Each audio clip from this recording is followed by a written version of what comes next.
à tous, bonjour les amis, bonjour à tous les jardiniers et jardinières. Alors j'espère que vous allez bien, que le moral est bon. En tout cas, je vais essayer de vous redonner le moral parce que le temps il se dégrade et on arrive tout doucement dans l'automne, hein, voilà. Les feuilles ça commence à tomber. Voilà, ça on va arriver dans l'époque où la merveilleuse époque des boutures, ceux qui veulent multiplier un petit peu tous leurs arbustes, les rosiers, les choses comme ça. Bon, on peut déjà commencer, hein. Et n'oubliez pas, repiquage, les stolons de fraisier, tout ça, on est bien. Pourquoi? Eh ben parce que ils seront bien implantés vos fraisiers et ils vont donner de bonheur. Voilà. Allez les amis. Eh ben écoutez les amis, les poules.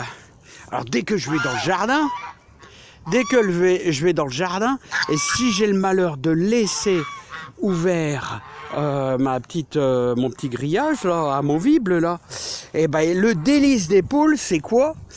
Et ben c'est les framboises là, c'est les framboises. Hein. Ça c'est le dessert absolu.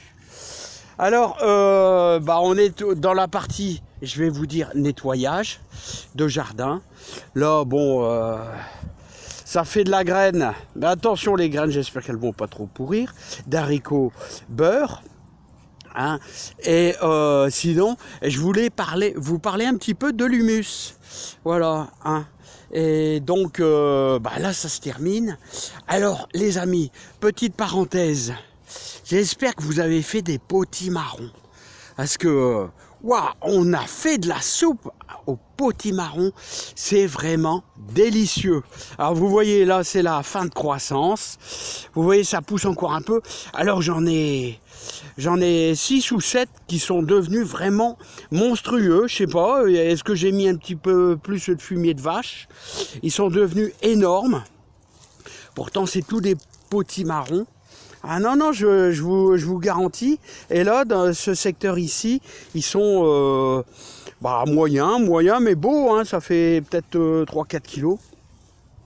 Et regardez. Ça, c'est quand dans le compost, quand on met des concombres qui commencent à pourrir dans le compost. Et qu'est-ce qui se passe? Et dans votre jardin, vous avez plein de concombres et sans rien faire. C'est génial, hein. Voilà, c'est génial. Donc, les graines, si vous faites du concombre, il n'y a même pas besoin d'en semer, ça vient tout seul, les amis, ça vient tout seul. Et comme quoi, le compost, le fumier a des apports indispensables dans le jardin. Hein. Voilà, donc ça c'est super les amis. Ça marche vraiment, potimarron, puis c'est une soupe formidable. Bon ici les tomates ici à l'extérieur, c'est pratiquement fini. Hein. Voilà, et je sais pas, il n'y a plus grand chose qui va arriver à maturité. Il n'y a plus de soleil, hein. Mon Dieu, ça caille. Hein.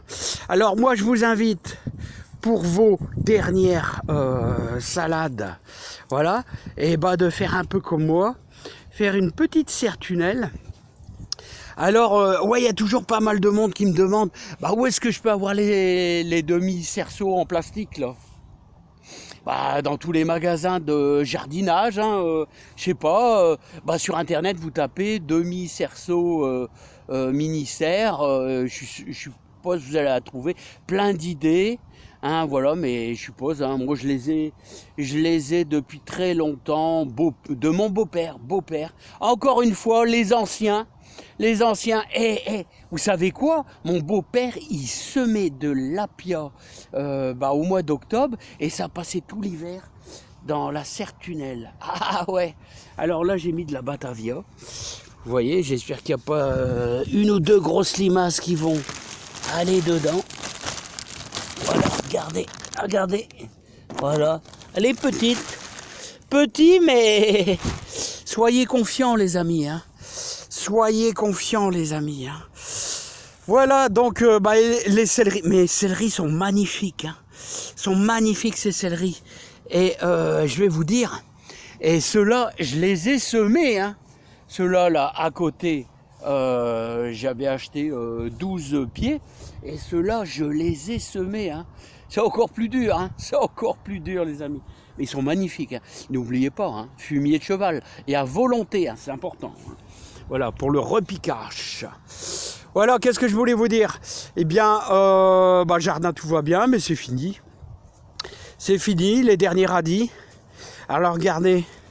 Alors, je vous parle toujours des radis ronds écarlates. Regardez, voilà. Ils sont super gros et je vais vous dire, ils deviennent un petit peu plus piquants, c'est vrai. Mais par contre, là, c'est un gros cochonnet, je vais vous dire. Et ils sont pas creux, les radis ronds écarlates. Toujours pas mal de laitue. Mais on va parler de l'humus, les amis, si ça vous dit. Allez, betterave rouge, là, ici.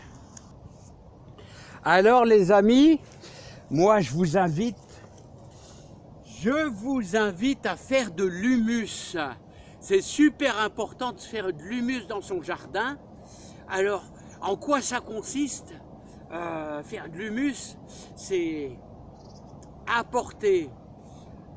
À la longue, avec les années, vous allez avoir, grâce au fumier et grâce à l'humus, c'est-à-dire vos herbes de tonte ainsi que beaucoup de feuilles, je vous invite ça va alléger votre terre, il y aura plein de vers de terre, et qui dit plein de vers de terre, dit fertiliser la terre, et surtout avec le fumier et tout, et c'est un ensemble complet, et c'est-à-dire il faut mettre du fumier, comme il faut mettre de la feuille et des herbes de tonte, c'est important, voilà, hein, il faut apporter des bonnes choses à votre terre, et là vous allez avoir du beau légume, je vous le garantis. Alors ça consiste en quoi? À ramasser toutes les feuilles qui sont tombées là ici du verger, et même d'ailleurs là du petit bois, là je mets un peu toutes sortes de feuilles. Il y en a qui disent qu'il ne faut pas mettre des feuilles de noyer, peut-être, je sais pas, j'ai jamais eu j'en ai un qui a 12 ans de noyer. Bon j'ai jamais vu, je peux pas vous dire, si faites-le pas, si j'en sais rien. Mais moi, je récupère tous les feuilles des cerisiers, pruniers, pommiers. Voilà, il y a 55 arbres fruitiers. Et regardez, ça consiste en quoi? On étale, vous étalez sur votre potager, voilà, les feuilles, voilà. Et par-dessus, alors là, vous voyez, là, ici, c'est fini. Il n'y aura pas de culture. On peut déjà mettre de la feuille. Voilà. Voilà. Alors, c'est super bon. Et on va amender au mois de décembre avec du fumier de vache. Du fumier de vache pour, encore une fois, nourrir le sol. Et année après année, il y aura de plus en plus de vers de terre, de choses comme ça, et ça sera super, les amis. Hein. Voilà, mais ça va nourrir aussi l'herbe. Hein. Ah, forcément, une terre fertile, il y aura beaucoup d'herbe aussi, mais bon, il faudra faire du travail à la binette, comme faisaient les anciens.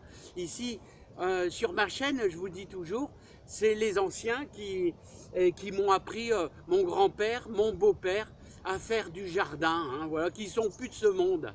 Et vous savez quoi? Moi, j'ai un ami jardinier qui m'a appris à greffer les cerisiers et les pruniers, à la greffe en fente qu'on fait au mois de mars. Et ben, je vais vous dire, il m'a expliqué que pendant la guerre et après la guerre, et peut-être que ça se faisait certainement avant aussi, on allait chercher dans les fossés les feuilles pourrites dans les fossés qu'on mettait dans le jardin. Voilà, parce que c'est super nourrissant. Voilà, donc voilà ce qu'il faut faire, les amis. Donc, moi je suis tous les conseils des anciens. Vous voyez? Bon, là c'est que le début. C'est que le début, mais ça c'est super important.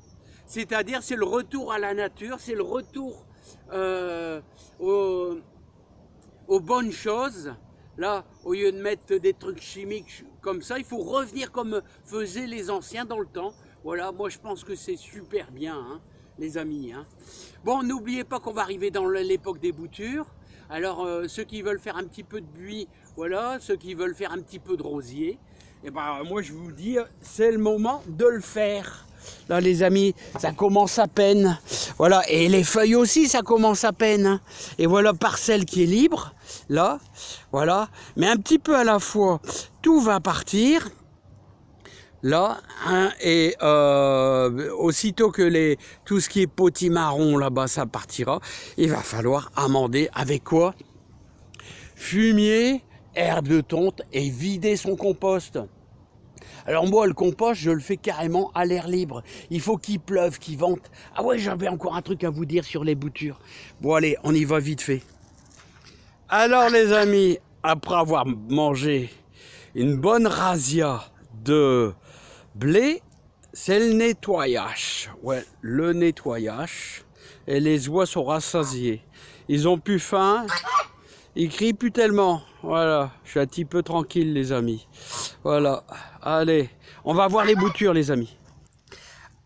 Alors vous vous rappelez peut-être les amis, on a fait des boutures il y a, je sais plus, 15 jours, 3 semaines.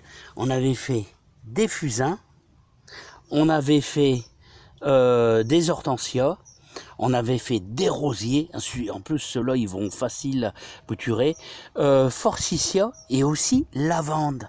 Voilà, alors je les mets, vous voyez, à l'endroit de mon fameux bidon qui déborde là. Voilà, il déborde. Et c'est bien qu'il déborde. Alors il déborde, alors il apporte de l'humidité à toute la terre. Et j'ai enterré vraiment un petit peu mes pots. Et là, on est plein nord. Hein. Et ça, c'est important les amis. Hein. Plein nord, là au moins vos boutures, elles sèchent pas. Parce qu'une bouture qui sèche, c'est pas bon du tout. Hein. Donc on est plein nord, ils ont presque pas de soleil à part le matin. Là. Voilà, il faut surtout pas qu'une bouture elle sèche. Bon les amis, je vais vous souhaiter un super bon week-end, plein de bonnes choses, plein de joie et vous allez bien vous reposer j'espère. Là maintenant ça va se calmer. Hein, on est dans un moment où on va commencer à mettre des trucs dans la terre, c'est-à-dire fumier, etc. Hein, moi, je vais vous souhaiter plein de bonheur. Et je vois qu'il y a encore un petit peu les hirondelles, là. Mais bon, je suis même étonné. Hein, comment ça se fait qu'elles sont encore là? On est début octobre. Je suis assez étonné. Là, ouais, c'est vraiment bizarre. Et en tout cas, wow, 7,3. Alors là, vous voyez, c'est craignos. À chaque fois, je le dis, les haricots verts, les derniers haricots verts, bah, les boules, les amis. Hein. Allez, et je vous dis à bientôt. Et plein de joie, plein de bonheur dans votre jardin. Allez, bye bye. Voilà, allez les oies, à bientôt. Et bon dimanche à tous.